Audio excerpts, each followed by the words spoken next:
Welcome back to my YouTube channel Gigi spot. उम्मीद करता हूं कि आप सब ठीक होंगे। आज के इस वीडियो में हम बात करेंगे टैक्स नोटिस के बारे में। यहाँ पे मैं आपको एक दफ़ा रिमाइंड करवा दूं कि हम जो अभी करंट टॉपिक लेके चल रहे थे, जो हमारा अभी नोटिस डिस्कस हो रहा था, वो था टैक्स रिफंड से रिलेटेड। लास्ट वीडियो में हमने उसके ऊपर डिटेल से बात की थी। वो भी यही नोटिस था जिसका सेक्शन था 176 sub section 1 notice to obtain information और एविडेंस। ये वाला नोटिस जो है हमने लास्ट वीडियो में डिस्कस किया था। उसके ऊपर कंप्लीट जो डिटेल वीडियो है वो मैंने अपलोड कर दी है चैनल के ऊपर। वो सबसे पहले आपने वो नोटिस देखना है, वो वाली वीडियो देखनी है। उसके अंदर जो नोटिस है वो हमने डिस्कस किया है, उसके अंदर क्या क्या चीज़ें लिखी हुई हैं और उस नोटिस को इशू करने का क्या पर्पज़ होता है, ये सारी चीज़ें डिटेल से हमने डिस्कस की हैं। सबसे पहले आप वो वाली वीडियो देखेंगे, उसके बाद आपको इस वीडियो की समझ आएगी, क्योंकि इस वीडियो के अंदर हम उसी नोटिस का जो है रिप्लाई रेडी करना सीखेंगे। तो अभी हम डिटेल से बात करेंगे। ये वाला नोटिस का जो रिप्लाई है वो मैंने आपके सामने ओपन किया हुआ है। सबसे पहले जो है इसको हम रीड करने से पहले इसकी कुछ चीज़ें जो हैं वो मैं डिस्कस कर लेता हूँ, आपके साथ शेयर करता हूँ। जैसे कि लास्ट वीडियो में भी मैंने आपको एफबीआर की वेबसाइट ओपन करके टैक्स रिटर्न जो थी वो वाली वहाँ पे शो करवाया था कि क्या इशू बना है जिसकी वजह से टैक्स पेयर को नोटिस आता है। तो वो चीज़ें काफ़ी ज़्यादा चीज़ें हम डिस्कस कर चुके हैं प्रीवियस वीडियो में, लेकिन जो चीज़ें अभी हमने ऑलरेडी डिस्कस की हैं प्रीवियस वीडियो में वो हम अभी इधर डिस्कस नहीं करेंगे। वो आप प्रीवियस वीडियो जब देखेंगे तो आपको सारी चीज़ें समझ आ जाएंगी। तो अभी हम सबसे पहले चलते हैं एफबीआर की वेबसाइट के ऊपर। वहाँ पे जो चीज़ें हमारी पेंडिंग है वो हम डिस्कस कर लेते हैं। ये टैक्स पेयर की टैक्स रिटर्न मैंने ओपन की हुई है, जो लास्ट वीडियो में भी मैंने ओपन की थी। यहाँ पे मैंने आपको चीज़ें चेक करवाई थी कि ये वाली जो टैक्स रिटर्न है टैक्स पेयर ने फाइल की है, इसके अंदर उसने अपनी सारी इनकम्स वगैरह सारी चीज़ें शेयर की हैं, अपनी विद होल्डिंग से रिलेटेड सारी ट्रांजेक्शन वगैरह जो भी एंट्रीज वगैरह होती हैं वो सारी की सारी चीज़ें करने के बाद जब वो सारी अपनी रिटर्न कंप्लीट कर लेता है तो आप टैक्स चार्जेबल पेमेंट वाले हेड के अंदर लास्ट में जब कंप्यूटेशंस के ऊपर क्लिक करते हैं तो आपने जो टैक्स रिटर्न फाइल की होती है उसके ऊपर इनकम जो आपने यहाँ पे इंसर्ट की होती है तो उसका कैलकुलेशन सारी होके यहाँ पे आपको पता चल जाता है कि आपका चार्जेबल टैक्स कितना बनता है। यहाँ पे टैक्सेबल इनकम भी आपकी आ जाती है और यहाँ पे ये चार्जेबल टैक्स है, इसके ऊपर आगे यहाँ पे आ जाता है चार्जेबल टैक्स के इतना आपका टैक्स बनता है। और सेम यही अमाउंट जितनी भी चार्जेबल टैक्स होती है ये यहाँ पे नीचे एडमिटेड इनकम टैक्स जो होता है ये वाला ऑप्शन यहाँ पे आ रहा होता है। और साथ ही आपको यहाँ पे PSID का ऑप्शन भी अवेलेबल हो जाता है। पहले नहीं होता था, पहले आपको किसी और पेज के ऊपर जाके टैक्स चालान पे करना पड़ता था क्रिएट करके, लेकिन अभी जो ऑप्शन यहीं पे अवेलेबल है तो आप यहीं से अपना जो चालान होता है टैक्स रिटर्न का वो आप जनरेट करके उसको पे कर देते हैं। तो इसी टैक्स एडमिटेड इनकम टैक्स से रिलेटेड जो है कुछ चीज़ें जो है मैंने आपको ऑलरेडी बताई थी कि टैक्स पेयर ने जब उसका यहाँ पे एडमिटेड इनकम टैक्स बनता है तो वो पे नहीं करता, वो प्रीवियस ईयर का उसका कोई रिफंड पड़ा होता है वो उसके साथ उसको एडजस्ट कर देता है। तो फिर उसका ये वाली अमाउंट यहाँ पे आ जाती है refund adjustment of other years against demand of this year. ये चीज़ें डिटेल से हमने लास्ट वीडियो में भी डिस्कस की हुई हैं। तो ये जब आप प्रीवियस वीडियो देखेंगे मेरी जो मैंने अपलोड कर दिया तो आपको इस चीज़ की बिल्कुल अच्छी तरह समझ आ जाएगी। अभी मैं इसकी एक दूसरी रिटर्न ओपन करता हूँ। जिस ईयर की रिटर्न का जो रिफंड बना था वो इसने इस ईयर की रिटर्न के साथ एडजस्ट किया है, वो अभी मैं ओपन करके आपको चेक करवाता हूँ। ये वाली रिटर्न है, ये वाली जो रिटर्न मैंने अभी ओपन की है यहाँ पे मैं आपको चेक करवाता हूँ। टैक्स ईयर जो है 2021 का इसको नोटिस आता है। इसी ईयर की उसने रिटर्न जब फाइल करता है तो उसकी जितनी भी टैक्स डिमांड बनती है वो पे करने की बजाय उसके बाद प्रीवियस ईयर का रिफंड पड़ा होता है इनकम टैक्स रिफंड, वो उसके साथ उसको एडजस्ट कर देता है और इस साल कोई भी टैक्स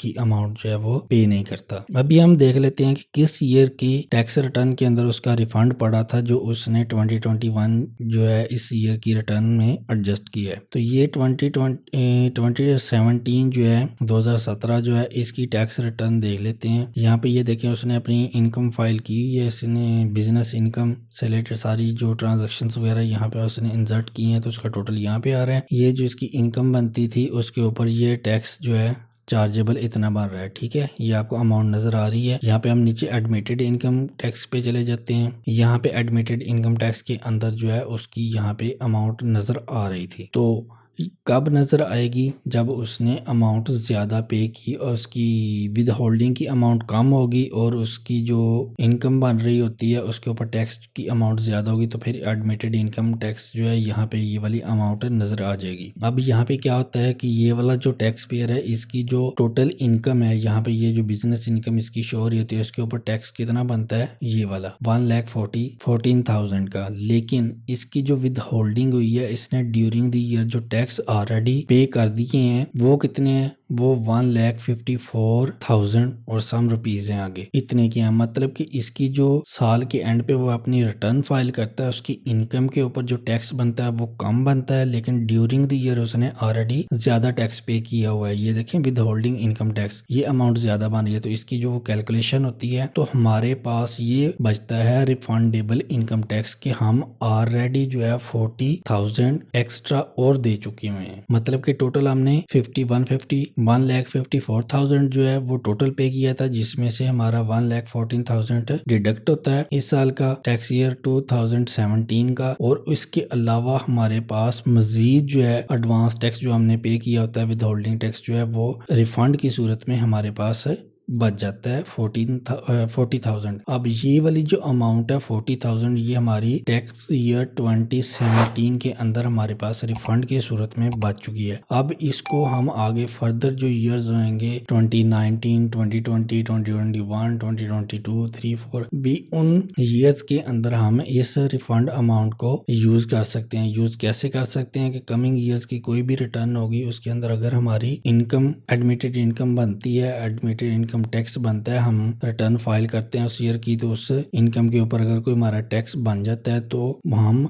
उस टैक्स अमाउंट में से ये 40,000 लेस कर सकते हैं। इस तरह हम यूज कर सकते हैं। तो ये वाली जो थी 40,000 की अमाउंट जो है ये वाली, अब इसने एडजस्ट किस में की है? इसने एडजस्ट की है नेक्स्ट जो 2021 का इसको नोटिस आता है इस ईयर में, इसी ईयर की रिटर्न में जो इसकी अमाउंट ये वाली बनती है, इतनी इसकी टैक्स अमाउंट बन रही थी, लेकिन इसके पास पिछला जो 40,000 का रिफंड पड़ा हुआ था, तो इसने इस ईयर में ये 5,000 की अमाउंट का जो टैक्स है वो पे करने की बजाय उसने अपना जो प्रीवियस 40,000 का रिफंड पड़ा था उसमें से इसको एडजस्ट कर दिया। तो इस साल में जो 2021 की टैक्स रिटर्न है, इस साल में इसको 1 रुपए का भी टैक्स पे करने की जरूरत नहीं है। क्यों नहीं है? क्योंकि इसके पास ऑलरेडी 40,000 का रिफंड पड़ा हुआ था, तो वो उसने यूज कर लिया है, उसमें से 5,000 यूटिलाइज कर लिया है। 40,000 का जो रिफंड पड़ा था उसमें से ये वाली अमाउंट लेस करके अभी भी इसके पास जो है वो रिफंड की सूरत में कुछ अमाउंट पड़ी हुई है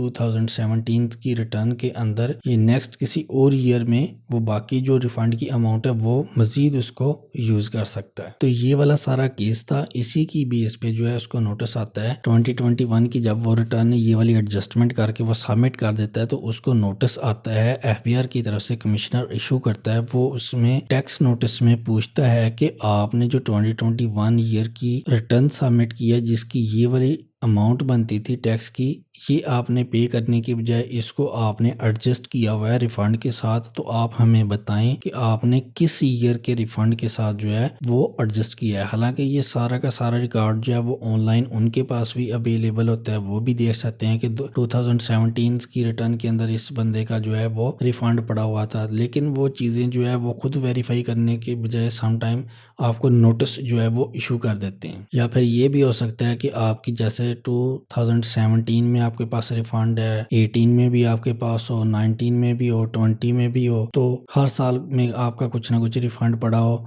तो आप किसी कमिंग ईयर में इस तरह रिफंड एडजस्ट कर लेते हैं, तभी आपको नोटिस आ सकता है। वो पूछ सकते हैं कि आपके पास इतने इतने ईयर्स में हर साल में इतना इतना रिफंड की अमाउंट पड़ी थी, तो आप हमें बता दें कि आपने किस ईयर के साथ इसको एडजस्ट किया है, तो इस सूरत में भी आपको नोटिस आ सकता है। तो ये टैक्स पेयर को नोटिस आ जाता है। ये सारा का सारा सिनेरियो जो है मैंने दोबारा एक दफ़ा आपके साथ शेयर कर दिया है। ये इसकी कुछ चीज़ें जो है मैंने ऑलरेडी अपनी प्रीवियस वीडियो में भी शेयर की थी, जब हमने इसका जो नोटिस आता है वो हमने रीड किया था, उसमें भी डिटेल से काफ़ी चीज़ें जो है मैंने डिस्कस की थी। आप सबसे पहले वो वीडियो देखिए, उसके बाद आप ये वाली वीडियो देखेंगे तो आपको इस पूरे के पूरे सिनेरियो की भी समझ आ जाएगी, केस की भी समझ आ जाएगी और इस केस के ऊपर आपकी अच्छी तरह ग्रिप हो जाएगी। फिर आप अपना भी ये कोई नोटिस अगर इस तरह का आ जाता है उसको भी डील कर सकते हैं, या आप किसी अपने क्लाइंट का भी अगर उसको कोई नोटिस आ जाता है तो उसको भी अच्छी तरह ये डील कर सकते हैं, उसको ख़त्म करवा सकते हैं। तो ये सिनेरियो तो ये मैंने आपके साथ शेयर कर दिया है। अभी हम चलते हैं कि इसका एक सिंपल सा रिप्लाई हम कैसे रेडी कर सकते हैं। अब ये वाला जो है रिप्लाई जो है मैंने ओपन किया हुआ है। पहले भी हमने टेक्स्ट नोटिस के रिप्लाई रेडी करना सीखे हैं, तो वो मैं आपको एक सिंपल पेज के ऊपर जो है वो शो करवाता था। लेकिन अभी ये आप देखेंगे कि एफबीआर का एक जो है, जैसे आपने ऑनलाइन फाइल किया तो एफबीआर की वेबसाइट से वहां पे डाउनलोड किया हुआ इस तरह का आपको ये नजर आ रहा है। तो ये हमने इसका रिप्लाई रेडी करके ऑनलाइन ही सबमिट किया था। तो बाद में अभी मैं इसी वीडियो के एंड पे आपको बताता हूँ कि ये ऑनलाइन फाइल हो सकता है या नहीं हो सकता। अगर ऑप्शन है ऑनलाइन फाइल करने का तो आप कैसे फाइल कर सकते हैं। तो सबसे पहले जो है हम इसको रीड कर लेते हैं। यहाँ पे टैक्स पेयर की इन्फॉर्मेशन वगैरह होती है लिखी, वो मैंने हाइड की हुई है। यहाँ पे सबसे पहले स्टार्ट हो रहा है मिस सारा खान, ये कमिश्नर जो है जिसने ये नोटिस इशू किया था उसकी हमने इन्फॉर्मेशन लिखी है। राइट साइड पे डेट लिखी है जिस डेट को हम फाइल करें। ये वाली सारी की सारी इन्फॉर्मेशन जो है ये आपको कहाँ से मिलेगी, ये मैं आपको ऑलरेडी काफ़ी दफ़ा बता चुका हूँ कि जब भी आपको कोई टैक्स नोटिस आता है तो उसका जो लास्ट पेज होता है उसके ऊपर ये वाली सारी की सारी इन्फॉर्मेशन लिखी होती है कि ये किस कमिश्नर ने इशू किया है, उसका रैंक कौन सा है, उसका जोन, यूनिट, रेंज वगैरह हर चीज़ उसकी इन्फॉर्मेशन लिखी होती है। तो जब भी आपने रिप्लाई शुरू करना है तो लेफ्ट साइड पे जो है आपने उस कमिश्नर की इन्फॉर्मेशन देनी होती है, राइट साइड पे डेट लिखनी है। उसके बाद जो है सब्जेक्ट आ जाएगा। सब्जेक्ट में हमने क्या लिखा हुआ है, provision of information under section 176 sub section 1 of the income tax ordinance 2001 tax year 2021, जिस ईयर का हमें नोटिस आया, ये हमने सब्जेक्ट लिखा हुआ है। उसके बाद हमने लिखा हुआ है dear madam, this refer to your office letter dated April 16 2022 in which you the honorable authority have asked for attending the office of your good self along with necessary documents and information in support of refund claim adjustment in the income tax return 2021। Same वही ये चीज़ें जो हमने लिखी हुई हैं जो हमने टैक्स नोटिस में भी रीड की थी कि वो टैक्स पेयर जो है वो उसको जो नोटिस आता है उसमें जो कमिश्नर होता है वो कह रहा है कि आप ये जो एडजस्टमेंट की हुई है इससे रिलेटेड जो भी इंफॉर्मेशन है, डॉक्यूमेंट्री एविडेंस है, वो लेके हमारे पास आए, हमें बताएं कि आपने किस ईयर के रिफंड के साथ ये एडजस्टमेंट की है और अपना एक प्रॉपर रिप्लाई भी लेके आए। तो ये हम उसका रिप्लाई रेडी कर रहे हैं। उसमें इंफॉर्मेशन जो है सबसे पहले हमने उस चीज़ का रेफरेंस दिया हुआ है जो उसके नोटिस के अंदर चीज़ें जो लिखी हुई थी। ये रेफरेंस जो है वो आपको समझ आ जाएगा जब आप इस नोटिस वाली वीडियो देखेंगे तो उसमें ये चीज़ें लिखी हुई थी, हमने वहीं से ये चीज़ें पिक करके यहाँ पे शॉर्ट करके लिखी हुई हैं। उसके बाद हमने लिखा हुआ है in this record following documents have been attached to this letter as our submission, के आपने जो नोटिस दिया था उसके जो है रिपोर्ट में हम ये वाले डॉक्यूमेंट्स जो हैं आपको प्रोवाइड कर रहे हैं। ऑडिटेड अकाउंट्स ऑफ कंपनी के जो ऑडिटेड अकाउंट्स थे 2021 की हमारी जो रिटर्न थी उसी साल के हमारे ऑडिटेड अकाउंट जो है कंपनी के वो हम प्रोवाइड कर रहे हैं आपको रेफरेंस के तौर पे। उसके अलावा इनकम टैक्स रिटर्न जो है 2021 की वो भी हम आपको दे रहे हैं। उसके अलावा अथॉरिटी लेटर है वो हम आपको दे रहे हैं। ये वाले ऑडिटेड अकाउंट्स आपके पास ऑलरेडी होंगे क्योंकि कंपनी की जब भी आपने रिटर्न फाइल करनी होती है तो आपके पास ऑडिटेड अकाउंट्स होते हैं जो आप रेडी करते हैं, फिर आप कंपनी की रिटर्न फाइल करते हैं। तो ये कंपनी का ही नोटिस है। तो उसके बाद जो है इनकम टैक्स रिटर्न है, ये इनकम टैक्स रिटर्न उनके पास भी अवेलेबल होती है ऑनलाइन, लेकिन अभी हम उसको हार्ड साथ जो है खुद प्रोवाइड कर रहे हैं रेफरेंस के तौर पर। उसके बाद अथॉरिटी लेटर है, अथॉरिटी लेटर आप रेडी कर लेंगे। ये अथॉरिटी लेटर कैसे रेडी होते हैं ये काफ़ी दफ़ा मैं आपको बता भी चुका हूँ, आपके साथ चेन के फॉर्मेट जो है वो मैंने शेयर भी किए थे। और इसके अलावा जब हम अपील्स वाला जो टॉपिक स्टार्ट था हमारा उसमें भी मैंने आपको ऑलरेडी अथॉरिटी लेटर रेडी करना सिखाए हुए हैं। उसके बाद कॉपी ऑफ एफबीआर नोटिस जो नोटिस में है वो हमने अटैच की है। उसके बाद copy of income tax return 2017, ये वही रिटर्न है जिस रिटर्न में हमारा 40,000 का रिफंड पड़ा था, वो हमने डाउनलोड करके वो भी रेफरेंस के तौर पे अटैच करके दे रहे हैं उनको। उसके बाद हमने लिखा हुआ है in case any further documentation and information are required by your good self we shall be please to provide the same. कि इसके अलावा अगर आपको किसी भी चीज़ की डॉक्यूमेंट्री एविडेंस या एक्सप्लेनेशन की ज़रूरत होती है तो वो हम आपको प्रोवाइड कर सकते हैं। उसके बाद रिकॉर्ड्स है, नीचे आतिशदा लिखा, चार्टर्ड अकाउंटेंट, ये कंपनी की इन्फॉर्मेशन नीचे लिखी हुई है। तो ये वाला एक हमने सिंपल सा रिप्लाई बनाया हुआ है, ठीक है। इसको हमने ज़्यादा कम्प्लेक्स नहीं किया हुआ है। कम्प्लेक्स क्यों नहीं किया? क्योंकि हमारा जो टेक्स्ट नोटिस था वो एक सिंपल नोटिस था, उसके अंदर ज़्यादा पॉइंट्स नहीं थे। अगर ज़्यादा पॉइंट्स होते तो हम फिर इस रिप्लाई के अंदर हर पॉइंट की डिफरेंट एक्सप्लेनेशन देते, डिटेल से सारी चीज़ें जो हैं वो एक्सप्लेन करते और उनके सपोर्टिंग डॉक्यूमेंट्स जो हैं वो साथ अटैच करते। अब हमारे जो टेक्स्ट नोटिस था उसके अंदर ज़्यादा पॉइंट्स नहीं थे, जो भी पॉइंट्स थे वो हमारी रिफंड एडजस्टमेंट से रिलेटेड थे और उसके सपोर्टिंग डॉक्यूमेंट्स उन्होंने मांगे हुए थे कि आप हमें बता दें किस ईयर की या आपने एडजस्टमेंट की हुई है। तो इसके लिए हमने उसी नोटिस को मद्देनजर रखते हुए टू द पॉइंट जो हमारा एक सिंपल सा रिप्लाई रेडी किया है। इसके अंदर हमारे साथ सपोर्टिंग डॉक्यूमेंट्स का भी हमने बता दिया है कि हम अपने रिप्लाई के साथ ये वाले सपोर्टिंग डॉक्यूमेंट्स जो हैं वो भी आपको प्रोवाइड कर रहे हैं रेफरेंस के तौर पे, ताकि आप इनको चेक करें और हर चीज़ को वेरीफाई कर लें। अब बारी आती है कि ये वाला रिप्लाई जो है 100% कंप्लीट, आप इसी तरह इसका सिंपल सा रिप्लाई जो है वो रेडी कर सकते हैं। अब बारी आती है कि ये वाला रिप्लाई आपने कैसे फाइल करना है। अब मैं आपको एफपीआर की वेबसाइट के ऊपर दोबारा लेके चलता हूँ। यहाँ पे ये देखें कि मैंने जो ये वाला रिप्लाई है ये ऑनलाइन फाइल किया हुआ है, जो कि डाउनलोड करके मैंने आपके साथ शेयर किया हुआ है। तो अभी मैं आपको एफपीआर की वेबसाइट पे लेके चलता हूँ। यहाँ पे मैं दिखाता हूँ कि ये वाले जितने भी ऑप्शन हैं, रजिस्ट्रेशन, डिक्लेरेशन वाला, यहाँ पे उसके बाद ये वाला रेक्टिफिकेशन वाला एप्लीकेशंस यहाँ पे लिखा हुआ है, यहाँ पे भी आपको ये वाली चीज़ नहीं मिलेगी, यहाँ पे भी नहीं मिलेगी। रिफंड्स वाले सेक्शन में जो है वो वाला सेक्शन जो है 176 सब सेक्शन 1 वो नहीं मिलेगा, इस टैब में भी नहीं मिलेगा। विद होल्डिंग में आ जाएं, यहाँ पे ये देखें एप्लीकेशंस, यहाँ पे भी आपको कहीं पे भी वो वाला टैब नहीं मिले, सेक्शन नहीं मिलेगा। 176 सब सेक्शन 1 पेमेंट्स जो रिस्ट्रिक्शन सेल टैक्स, कहीं पे भी आपको वो वाली चीज़ नहीं मिलेगी। तो अब सवाल पैदा होता है कि ये वाली चीज़ जो है आप ऑनलाइन कैसे फाइल करेंगे। यहाँ पे ये देखें कि एफबीआर की जो वेबसाइट है वहाँ पे डे बाय डे जो है वो डिफरेंट टाइम्स के हिसाब से वहाँ पे अपडेट्स आती रहती हैं। जब ये वाला नोटिस जो है वो ऑनलाइन फाइल किया था तब ये वाला ऑप्शन जो था वहाँ पे अवेलेबल था कि आपको अगर नोटिस आता है 176 sub section 1 notice to obtain information or evidence, ये वाला नोटिस का टॉपिक था, यहाँ पे लिखा होता था। तो वो नोटिस आता था तो उसकी जब आपने एक्सप्लेनेशन देनी होती थी तो वहाँ पे ऊपर जो टैब्स बने हुए थे जो मैंने अभी आपको शो करवाए, वहाँ पे ये वाला जो था 176 सब सेक्शन 1